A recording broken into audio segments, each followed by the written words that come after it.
네, 여러분들 안녕하세요. 이번 시간에는 화학 반응에서의 양적 관계 그 두 번째 시간으로 한번 배워보도록 하겠습니다. 지난 시간까지 우리가 배웠던 화학 반응에서 어떤 반응물과 생성물 사이의 양적 관계를 잘 알아보았는데요. 질량과 질량 또는 부피와 부피 이 관계에 있어서 화학식량, 그 다음에 1몰의 부피, 그리고 계수비와의 이런 관계를 통해서 양적 관계를 잘 나타냈습니다. 그런데 지금까지 문제는 약간 이런 느낌이었어요. 포도당을 완전 연소시키기 위해서 산소가 얼만큼 아주 충분히 많이 그렇게 필요했었죠. 이 과정에서 포도당을 연소시키기 위해서 산소의 양을 제한시키지는 않았던 것 같습니다. 하지만 지금 우리가 마션에서 봤듯이 마크 와트니가 물을 만들어낼 때 그때의 자원은 어땠나요? 매우 제한적이었죠. 이렇게 제한적인 자원을 가지고 무언가를 생성해낸다는 것은 우리 생명과도 직결될 수 있습니다. 이번 시간에는 물질의 양이 제한적일 때 화학 반응에서 양적 관계 한번 같이 알아보도록 하겠습니다. 자, 우리 양적 관계 할 때 계란 토스트를 빼놓을 수가 없죠. 지금 나와 있는 어, 식빵이 120g씩 모두 주어져 있을 때 계란 후라이에 따라서 과연 토스트는 얼마씩 만들어질 수 있는가에 대해서 한번 우리가 체크를 해보도록 하겠습니다. 식빵을 소모를 시킬 수 있기 때문에 소모된 식빵까지 같이 조사를 한번 해보도록 할게요. 자, 그 전에 앞서서 토스트를 하나 만들 때 식빵과 프라이가 각각 몇 그램씩 필요했었죠? 그렇죠. 60g과 50g이 필요했죠. 자, 그럼 계란 후라이가 0g이 있다. 그럼 토스트를 만들 수 있을까요? 없을까요? 만들 수가 없겠죠. 그러면 소모된 식빵이 없겠네. 그러면 남는 재료는 몇 그램? 120g. 온전히 식빵에 남는 식빵의 질량이 120g이 되겠습니다. 자, 두 번째로 계란 후라이가 50g이 됐어요. 그러면 식빵을 얼만큼 쓸 수 있나요? 그렇죠. 50g을 쓰기 위해서 식빵은 60만큼 쓸 수 있고요. 그에 따라서 토스트는 몇 그램? 그렇지, 110g이 생성되어야 질량이 보존되겠죠. 남는 건 누굽니까? 그렇죠, 식빵 60g이 남게 되겠네요. 자, 그러면 세 번째로 넘어가 보겠습니다. 계란 후라이가 만약에 100g이 있으면 100g을 다 쓰기 위해서는 식빵을 얼만큼 써야 될까요? 그렇죠, 120g을 쓸 수 있겠죠. 그럼 토스트가 220g이 생성될 것이고 남는 재료는 없다까지 정리를 할 수 있겠습니다.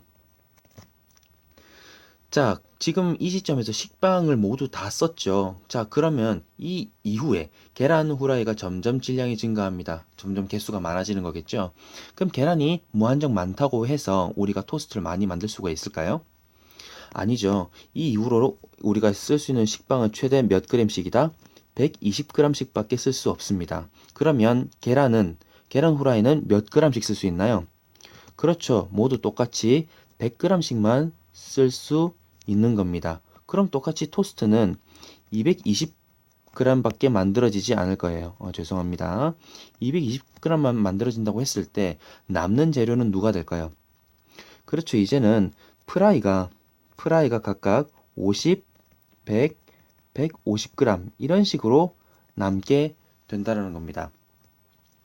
자, 어떤가요? 여기 중간에 있는 이 0을 기준으로 했을 때 왼쪽으로는 무엇이 남고 식빵이 남고 오른쪽으로는 후라이가 남았죠? 반대로 말을 했을 때 왼쪽에는 뭐가 부족해서 더 토스트를 만들 수 없었나요? 후라이가 부족했었고요. 오른쪽에는 식빵이 부족했었습니다. 자, 그러면 이 두 번째 이 칸을 치울 수 있겠네요. 토스트의 개수를 결정하는 요인은 식빵이다? 후라이다? 우리가 이렇게 딱 정할 수 있는 것이 아니라 뭐를 정해야 되겠습니까?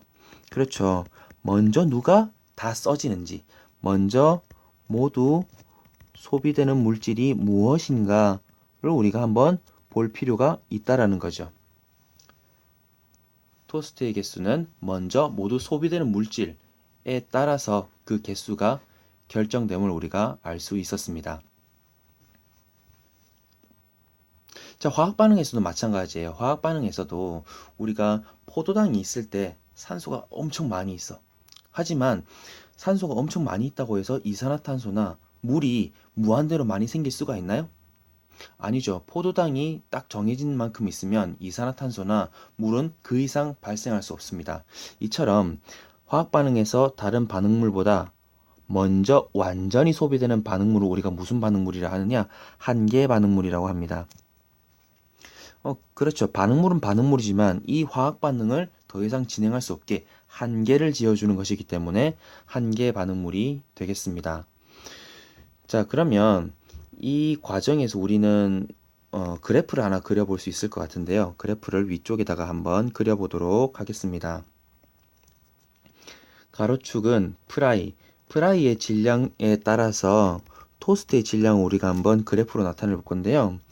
프라이가 0g이 있다면 토스트는 0g만 만들 수 있겠죠. 만약 후라이가 50이 있다면 토스트는 110만큼 만들 수가 있을 겁니다. 자, 그 다음에 프라이가 100g만큼 있다면 토스트는 220g만큼 만들 수가 있죠. 자, 그 다음에 150g이 되었을 때 어떻습니까? 그렇게 한다고 하더라도 여전히 220g 형태로 유지가 되죠. 그 이후로 200, 250, 300으로 넘어가더라도 토스트는 질량이 어떻다? 계속 200으로 유지되는 것을 우리가 볼 수가 있습니다. 자, 그러면 우리가 한번 생각을 해봐야 될 것은 지금 여기에서 라인을 한번 그어볼 수 있을 것 같아요. 무슨 라인이냐? 자, 어떤 프라이의 그 질량 우리가 아주 잘게 쪼갰을 때 0에서 100까지는 어떻게 되고 이렇게 일직선의 형태가 나오고요. 일직선으로 기울기를 가지고 있고요. 100g 이상으로는 어떻다? 100g 이후로는 기울기가 없는 이런 형태의 우리 그래프를 그릴 수가 있게 됩니다. 자, 그래서 지금 이 빗면에서는 이 후라이와 토스트의 비율이 어떻다? 그렇죠. 일정한 비율을 가지고 있고요. 일정한 비율. 그 이후에는 어떻습니까? 자, 그 이후에는 변화가 없죠. 자, 이 그래프로부터 우리는 이러한 두 가지 사실을 알 수 있습니다. 첫 번째, 계란 후라이랑 토스트 사이에는 질량 비율이 어떻다? 아주 일정하게 유지되고 있다라고 하는 그 사실을 알 수 있습니다. 이것을 우리는 일정 성분비 법칙이라고 합니다. 즉, 한 화합물을 구성하는 토스트를 구성하는 각 성분 원소, 후라이라든가 아니면 식빵이라든가 이러한 원소들 사이의 질량비는 항상 일정하게 작용을 하기 때문에 이렇게 그래프를 그렸을 때 일직선의 기울기를 갖게 되는 것이죠. 자, 그러면 이렇게 일정한 질량비가 나오게 되는 이유는 뭘까요? 그렇죠. 우리가 지난 시간에 계란 후라이 한 개에 식빵 두 개씩 끼워가지고 토스트를 만들었죠. 즉, 화합물 내에서 원소가 일정한 개수비로 결합을 하기 때문입니다. 선생님이 지난 시간에 계란 좋아한다고 계란 여러 개 이렇게 집어넣고 하면 이 달걀 토스트는 완성될 수 없다라는 것이죠. 일정한 개수비로 결합하기 때문이다. 자, 두 번째 적혀 있는 말들이 어쩌면 좀 더 중요하게 적용될 수 있는 말인데요. 반응물이 모두 반응하는 것이 아니다. 예를 들어서 후라이가 100g 이상 되었을 때 후라이가 아무리 많다고 하더라도 토스트는 만들어질 수 있다 없다. 그렇죠. 두 개 이상으로 만들어질 수 없었죠. 그것은 무엇 때문이다? 그렇지. 바로 이 계란 후라이, 즉 한 개 반응물 때문에 더 이상 반응이 진행되지 않기 때문입니다. 더 이상 반응이 진행되지 않기 때문이다. 즉, 한 개 반응물에 의해 반응물과 생성물의 양이 결정되기 때문이다. 우리가 이렇게 생각하면 될 것 같습니다. 자, 그래서 우리가 지금까지 배웠던 몰수, 질량으로부터 몰수로부터 몰수로부터 바로 질량으로 이렇게 넘어가는 문제와는 조금 다르게 해결을 할 필요가 있을 것 같아요. 그 해결 방법은 무엇이냐? 여기다가 써봅시다. 무엇을 쓴다? 전중후를 쓴다. 다 같이 따라해 봅시다. 전중후를 써보자. 자, 전중후를 써서 우리는 아주 많은 것들을 해결할 수 있는데요. 일단 우리가 예제 2번부터 한번 보도록 하겠습니다. 예제 2번을 보면 지금 암모니아를 생성시킨다고 했죠. 암모니아를 생성하는 반응 여러분들은 이미 다들 잘 알고 있습니다. 무엇인가요? 그렇죠. 질소 가스와 수소 가스가 만나서 두 개의 암모니아 기체를 이렇게 발생을 시키는 겁니다. 자, 이 과정에서 우리는 지금 각각의 몰수가 주어져 있고 몰수가 궁금하죠. 자, 이럴 때는 우리가 여기다가 뭐라고 쓰느냐? 몰이라고 씁니다. 이 안에다가 우리가 단위를 다 쓰면 너무 난잡하기 때문에 안쪽에다가 숫자만 적을 거고요. 이게 단위가 몰이라고 하는 걸 여기다가 딱 표시를 해줍니다. 그리고 여러분들은 지금부터 여기 세로 줄로다가 전, 중, 후를 써주시면 됩니다. 어떻게? 전, 중, 후. 이 전은 반응 전을 의미하고요. 중은 반응 중간, 그 후는 반응 후를 의미합니다. 자, 반응 전에 질소 기체가 2몰이 있었고요. 자, 그 다음에 수소는 8몰. 자, 그 다음 암모니아는 어떻게 있었습니까? 하나도 없었죠. 자, 그 다음 반응 중간이 있는데 이 반응 중간이 실제로 반응하고 생성되는 부분입니다. 그러니까 여기에 몰수비는 항상 무엇해야 돼요? 그렇죠. 여기에 몰수비는 반응식의 개수비랑 일정해야 된다라는 것을 우리가 알 수 있습니다. 개수비 몇 대 몇 대 몇? 1, 3, 2죠. 자, 그럼 1, 3, 2가 되고 두 번째 여러분들 팁은 반응물 중에 반드시 한 가지는 0이 되게끔 반응 후에 0이 되게끔 만들어주면 되는 거죠. 자, 둘 중에서 딱 봤을 때 먼저 반응이 끝날 것 같은 한 개 반응물은 누가 될 것 같습니까? 그렇죠. 지금 질소를 우리가 좀 먼저 체크를 해봐야 되겠네요. 자, 여기가 마이너스 2가 되려면 1대 3대 2에 의해서 H2는 마이너스 6이 되어야 되겠죠? 자, 생성물은 어떻습니까? 생성물은 마이너스가 아니라 생기는 거기 때문에 플러스. 자, 그러면 2대 6대 4가 되겠죠. 자, 그럼 반응 전, 중을 이렇게 더해 주어서 후를 구해주면 질소는 0, 그 다음에 수소는 2몰, 자, 그 다음에 암모니아는 4몰이 만들어지는 것을 알 수가 있습니다. 자, 그래서 반응 이후에 남은 기체는 누구냐? 남은 기체는 H2가 2몰이 만들어지는 것이고요. 2몰이 남았고요. 자, 그 다음에 NH3는 몇 몰? 4몰이 생성되었다. 이렇게 정리를 할 수 있겠네요. 자, 어떤가요? 지금 이렇게 세로로 전, 중, 후로 써는 것 감이 오십니까? 반응 전과 반응 중 그것을 이용해서 반응 후에 얼마나 남았는지를 알아보자. 그것인데 여러분들이 제일 중요하게 생각해야 되는 건 이 중간에 있는 개수비가 몇 대 몇 대 몇이다?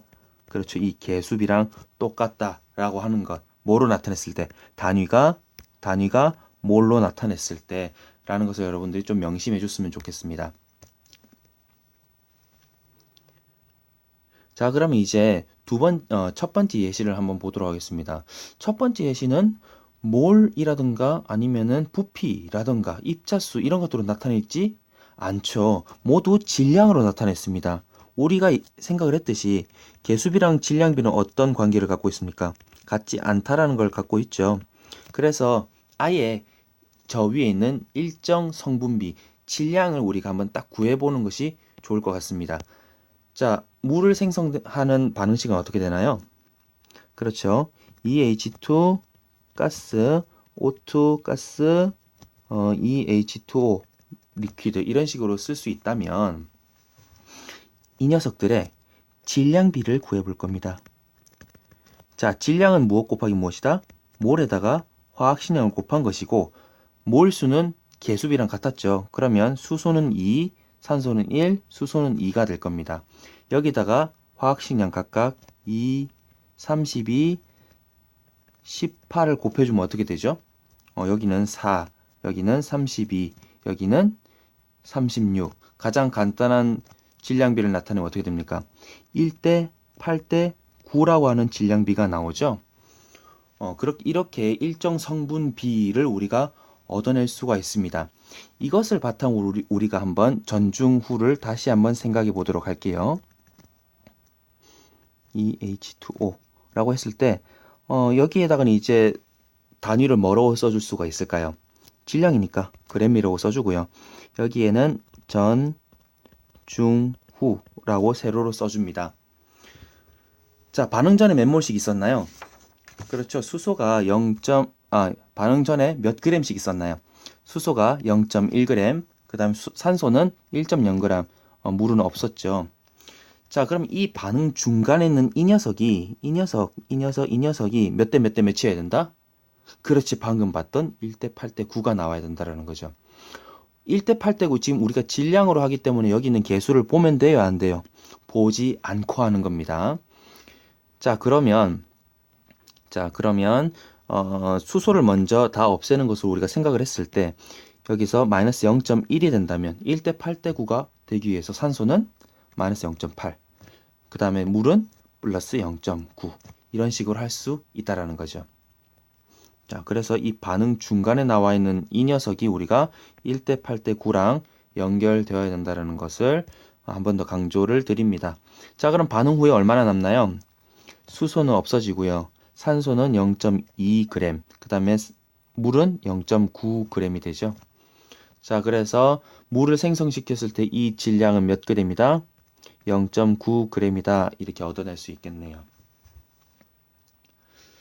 한 가지만 우리가 좀 더 보면 반응 전 질량 합은 얼마? 1.1g. 반응 후 질량 합은 얼마? 1.1g. 이것은 무슨 법칙이다? 그렇죠. 질량 보존 법칙이다 하는 것까지 알 수 있겠습니다. 자, 여러분들 어떤가요? 지금 전중후를 갑자기 쓰는 과정에서 상당히 정신이 혼미해지는 그런 경험을 할 수 있을 것 같은데요. 여러분들은 지금 이 예시 두 가지를 최소한 3번씩 다시 풀어보시고 수업에 참여를 하면 이 밑에 있는 핵심 개념 체크 문제들을 무리 없이 풀어낼 수가 있을 겁니다. 자, 이렇게 해서 화학 반응에서의 양적 관계에 대해서 우리가 한번 알아보았습니다. 다양한 문제를 다양하게 한번 해결해 보기 위해서 조금씩 더 노력하는 그러한 친구들이 되었으면 좋겠습니다. 영상은 여기까지 하도록 하겠습니다. 수고했습니다.